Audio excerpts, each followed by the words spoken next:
So, thank you for coming today. The topic will be really interesting for Elian.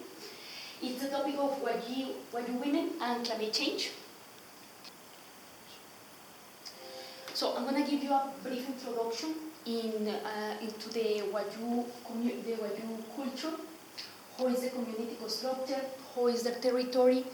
How they were affected by the drought and the consequences, how women were particularly impacted, and the coping adaptation strategies. So, we agree that all of us are affected somehow by climate change. And I think here we agree that there are groups that are particularly more affected, like women, like children, like indigenous communities. In this picture, you can see girls who met all of those characteristics. That's why they are selling handcraft on the road. This model was not developed by me, but was developed by this author. Explore the intersection between the climate change and the gender. So this model emphasizes that women are more affected by climate change given their physical condition and the lack of power. Here there are some of the impacts that these authors consider. I'm not going through them now, later, because I want to explain you the characteristics of this ethnic community. This is their typical dresses for women and for men. What do you see in this picture? What color? Yes.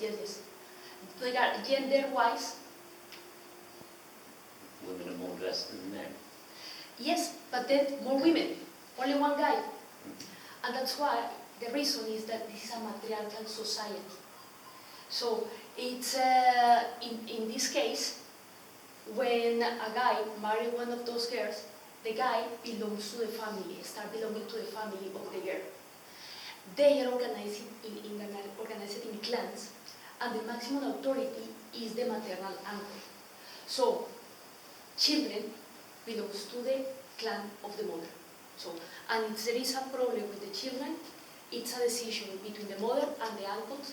The father has voice but no vote. In this community, the dowry is paid by the groom to the family of the bride. The dowry is paid in animals, mainly goats, necklaces or money. There is another thing. I don't know how they catch this guy.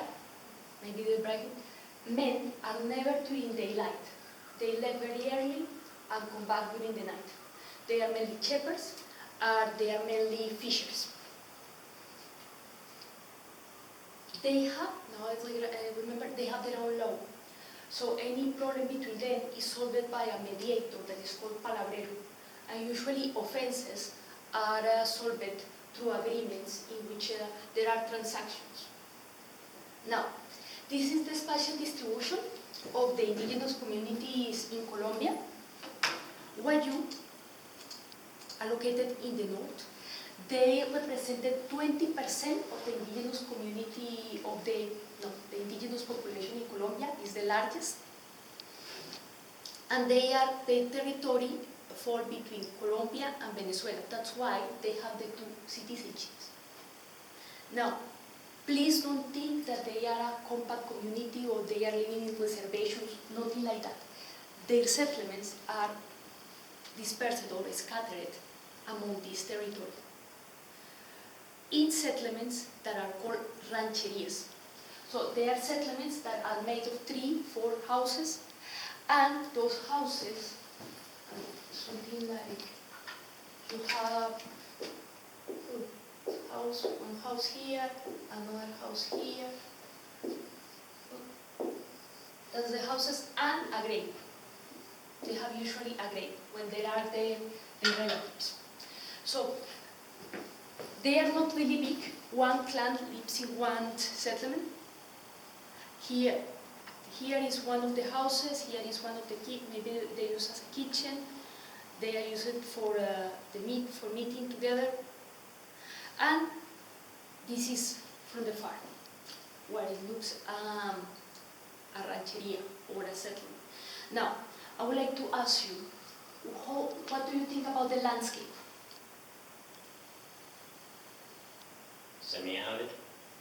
Yes, it's a semi-desert zone, and usually people think that because it's Colombia near to the tropic, everything is green and we are in the jungle. No. Colombia is located on the north of South America, is divided in 32 departments. It's like a state in US, but we call them departments. And each department is divided into municipalities. In the case of La Guajira, that is located in the north of Colombia, is divided into 15 municipalities. Now, this particular area of Colombia is divided into 3 subregions, natural subregions. That is the high, the middle, and the low. The high is a semi-desert zone. There are scarce vegetation. The middle Guajira has semi-desert zones, but they have some vegetation. And it has some areas with some potential for agriculture. But definitely the areas for agriculture are located in what is low Guajira, that you can notice that is green. Now there is some curiosity in the north, in the semi-desert zone, in the high Guajira. You can notice some green spot here. That's why it is called La Serranía de la Macuira. And it's a cloud forest in the middle of the desert. It's an oasis. So you can find something like that in the middle of the desert. It is really difficult to arrive there. You need to be prepared for 8 hours in cars like that. There is no regular transport in that area. And you can notice that even in the semi-desert zone, there are some streams, mainly around that cloud forest, no more, and then El Rio Rancheria is the main river across the department. And here, the reason for which this area is green, has some potential agriculture, is because it's near to La Sierra Nevada de Santa Marta. La Sierra Nevada de Santa Marta is one of the highest isolated mountains in the world. And thanks to this, is that the rest of the country is not a desert like here. Now, these are the characteristics of this territory. This is the precipitation, very low. These are the temperatures. So, what it produces? Water scarcity, high temperature, lower water aspiration, and soil solidification. So, we have desertification. Now, here, the problem of water scarcity, high temperature, have existed always. So, that's not new. That's not climate change related, to be clear. Now, because of the water scarcity, from where they took water? They usually take water from water pumps, like this one is called a well. I forgot to say, Wayuu community speak their own language, it's called Wayuunaiki, it's very complicated. And some of them, they only speak that, they are not able to speak Spanish. In the past, in the school, they asked them to forget the Wayuunaiki, but now the idea is to keep the traditions, which is really right.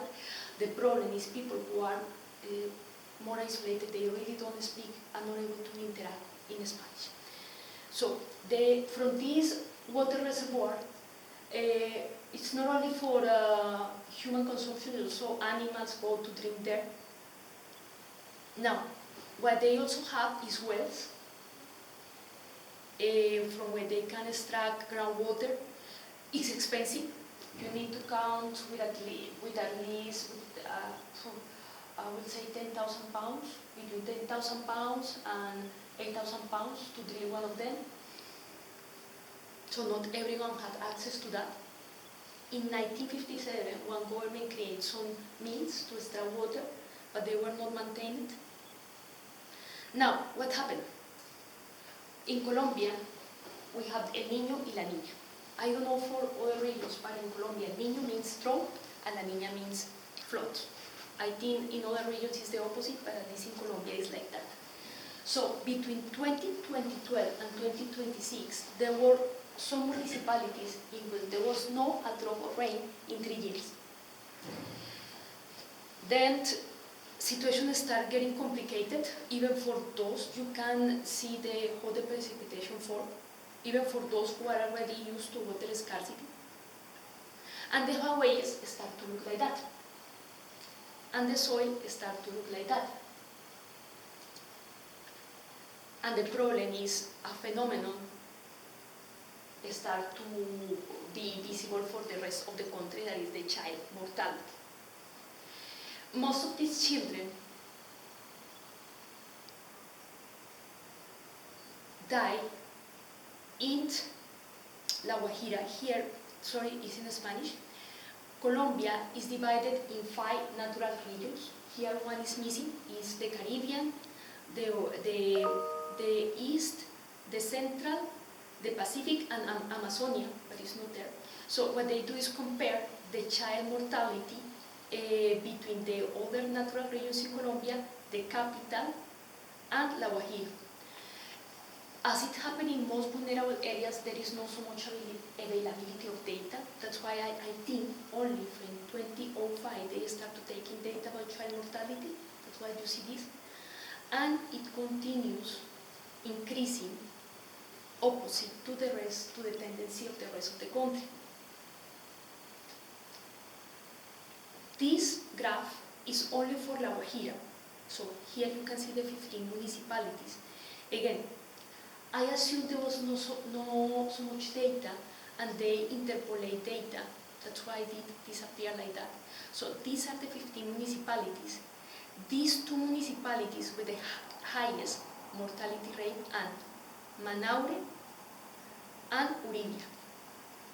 These are municipalities, Uribia and Manaure, that are located exactly in the semi-desert zone. Now, what you think in that, would you assume that children die because of dehydration and malnourishment? Which is right. But the problem is that water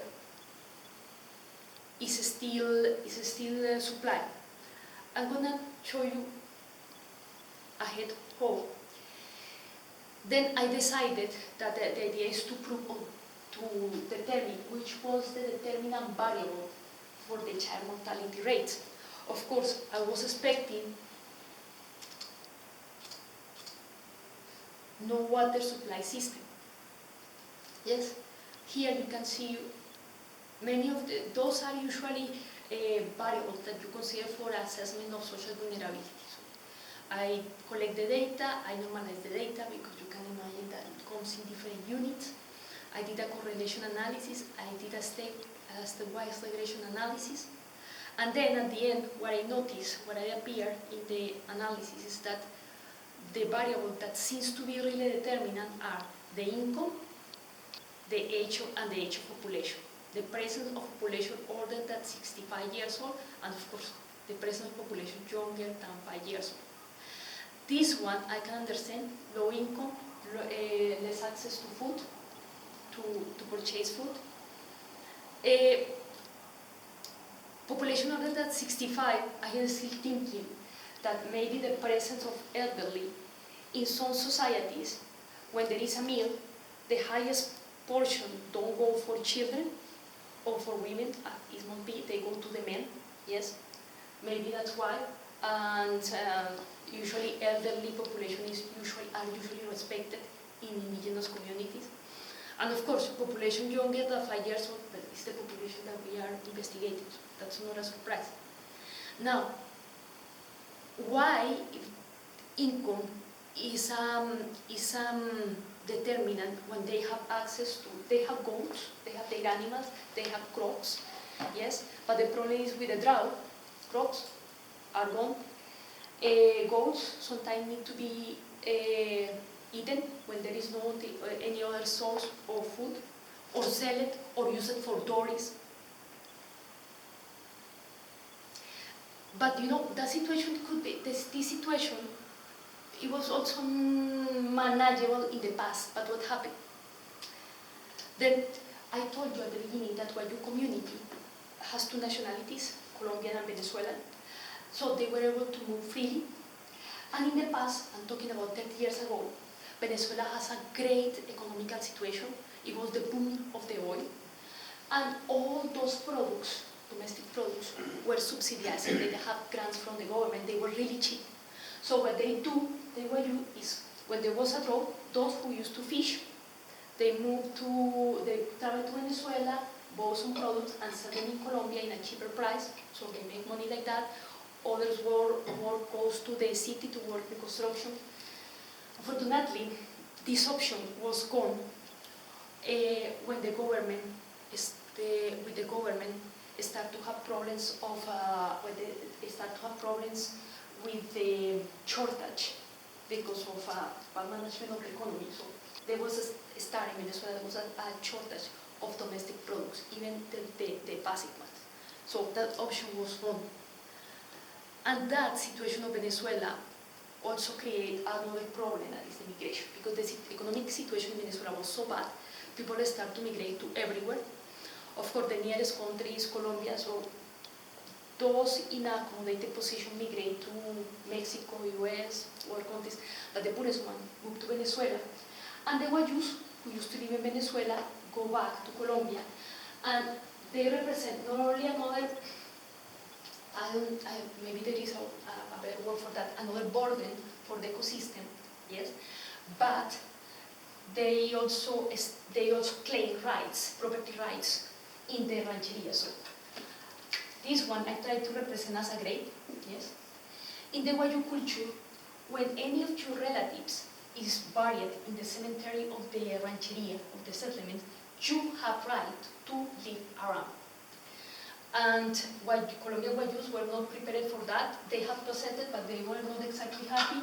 And also, although they were Wayuu, they have other traditions.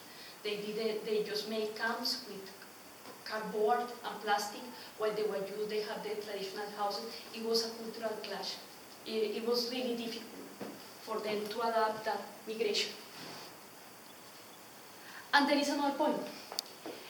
In La Guajira operates one of the biggest open coal mines, El Cerrejón, and mines, they also need water. And of course, the mine has a lot of political and economic power. And they have managed to deviate the river to be able to use the water. And they have deviated other streams to be able to use it. This town that you see here, called Chancleta, actually was relocated. It's now there, but it used to be more near to the mine. It was relocated because people were getting sick of the dust of the coal. So they were relocated in whatever way. So they really didn't respect the community.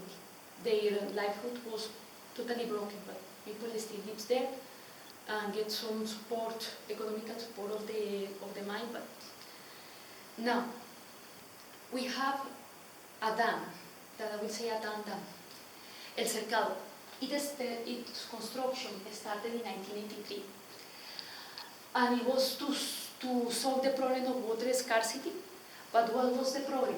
It was built without the consultation with the communities, and in this area, in the Guajira, there are 3 indigenous communities besides the Wayuu, are the Wiwas, the Aguas, and they consider that area as a holy place.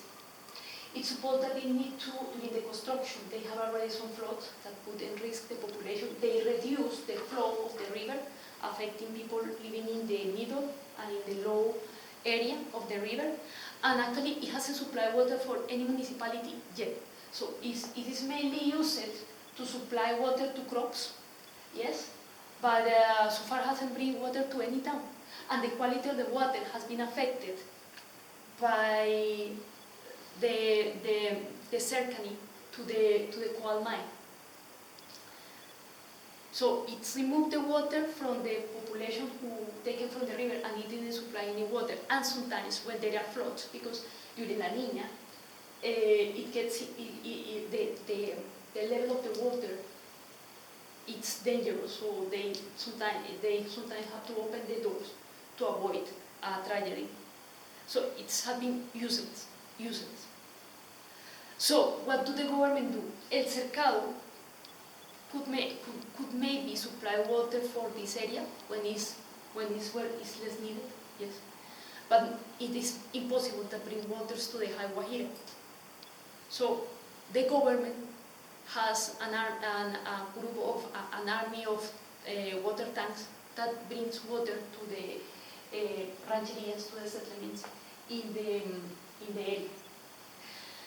The water, I assume, is drinking water, yes? The problem, and this is what I want to show you, this is not in High Guajira, this is in Nido, but I can swear that it's not different. Look the way in which water is kept.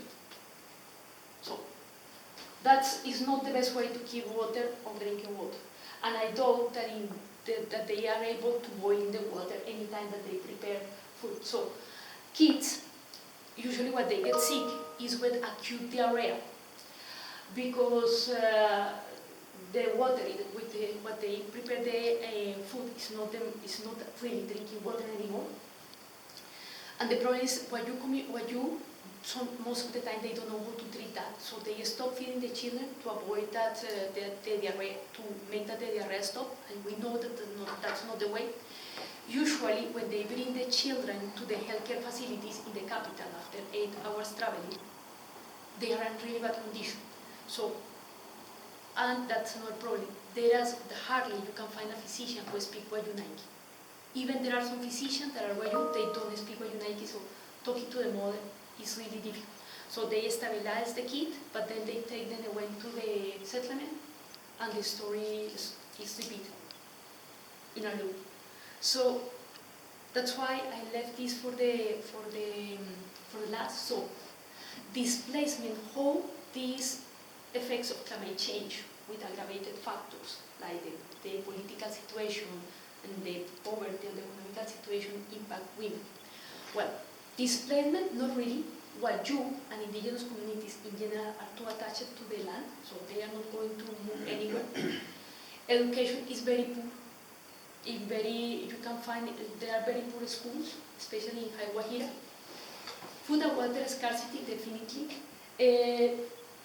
The government has given some tips for the crops, but they have a cultural problem because the crops need to be closed to avoid that the goats enter to eat, but they don't like to close that. Economic instability, definitely, because they really don't know, they don't have a secure income. Health survival and challenge because of the malnourishment. Curiously, the studies in malnourishment focuses on children, but I am sure if we check women, the situation won't be different. Gender-based violence or reproductive injustice. Well, maybe it's that we don't know, but it is in other regions, in other regions of the world, it's possible that to be able to get some income, girls are married earlier than they should be to get the dowry. Yes. I'm not so sure about gender-based violence, but United Nations is working on that. Exploitation, human trafficking, no. But mental health, definitely, because any woman likes to see their kids dying. They depend heavily on the natural resources. They have a financial dependence of the help from the government and the natural resources. So to secure an income and resources is every day difficult. So when there is draw men who used to fish, now the government gives them some training as a touristic guides in birdwatching, and some of them, some fishers, move to fish on the sea instead of the lagoon nearby. The problem is when you fish on the sea is different, and you need someone you need a different boat, so you need to pay to the owner of the boat, and it's more dangerous. So it's not that you go and back, sometimes you need to stay overnight. Spread of birth-borne illnesses, and of course the maternal and neonatal outcomes, and premature births and low birth rate is expected in these conditions. And of course, children are prone to illness. So, the coping and adaptation capacity. So, these women in this group have known for their bags. So they are very beautiful. This is what they do. Usually women are who are working on that, but in the draw season in 2012, 2026, so men starting helping with the handcraft. They are really beautiful. Some of them are sold here in Europe in internet and for 250 pounds, but you can buy one in 10, 15 pounds. Sometimes they are just more decorated to sell them. Now these are the typical dress of Wayuu women. That could be another source of income. It suits very well for the weather. And the ethnotourist. So another tourist activity is to visit the rancherias. So they explain you their traditions. They in your face like they did. Here there is a guide, so because it's the night, I say guys in the rancherias arrive only in the night. They explain you their food. They have a typical liquor that is called chirrinche, very strong. They lend you some of their clothes, and they make some money. So they also use the opportunity to sell you other handcraft, the hammocks. These hammocks can cost around 500 pounds. They are expensive. It depends. So this one is expensive because of the colors and the strand, but there are others cheaper. And when the